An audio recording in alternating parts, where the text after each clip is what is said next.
ఈరోజు దివంగత నేత డాక్టర్ వైఎస్ రాజశేఖర రెడ్డి గారు 76వ జయంతిని పురస్కరించుకొని పట్టాపురంలో కలిగినటువంటి శ్రీ మాతృశ్రీ అనాథ ఆశ్రమంలో మైనార్టీ జిల్లా అధ్యక్షులు పఠాన్ సైదా గారి నాయకత్వంలో మేమందరం ఈరోజు ఇక్కడ సేవా కార్యక్రమాలు చేయడం జరిగింది.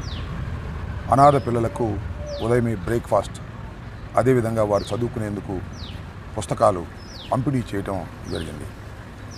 డాక్టర్ వైఎస్ రాజశేఖర రెడ్డి గారు ఈ రాష్ట్రానికి ముఖ్యమంత్రిగా పనిచేసినటువంటి వ్యక్తి. 2 సార్లు ఆ మహానేత 76వ జన్మదినాన్ని పురస్కరించుకొని వాడవాడలా ఘనంగా వారికి నివాళులర్పించేటటువంటి కార్యక్రమం, సేవా కార్యక్రమాలు వైఎస్ఆర్ కాంగ్రెస్ పార్టీ క్యాడరు, అదేవిధంగా వైఎస్ఆర్ అభిమానులు పెద్ద ఎత్తున రాష్ట్ర వ్యాప్తంగా సేవా కార్యక్రమాలు చేయటం చాలా సంతోషం.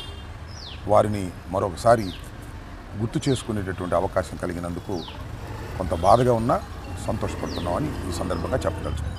దివంగత రాజశేఖర రెడ్డి గారి జన్మదినోత్సవాన్ని పురస్కరించుకొని 2 తెలుగు రాష్ట్రాల్లో కూడా మరి వాడవాడల వీధిలో కులాలకి మతాలకి అతీతంగా మరి ప్రతి చోట ఆయన జన్మదినోత్సవ వేడుకలు జరుపుకోవడం చాలా సంతోషించాల్సిన విషయం.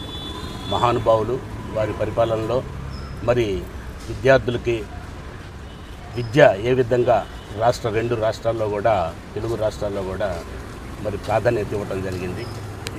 దాన్ని పురస్కరించుకొని ఈ రోజున సైదా మైనార్టీ జిల్లా అధ్యక్షులు వారి నేతృత్వంలో పొద్దున్నే ఒక మంచి కార్యక్రమం పార్టిసిపేట్ చేసే మరి కార్యక్రమం జయప్రదం చేయడానికి ఇక్కడ వచ్చిన వాళ్ళందరికీ కూడా మరి ఇది మెయింటైన్ చేస్తున్న అధినేతలకు కూడా కృతజ్ఞతలు తెలియపరుస్తూ మరి ఇది ఈ విధంగా ఆయన స్మరించుకోవడం చాలా అదృష్టంగా భావిస్తుంది.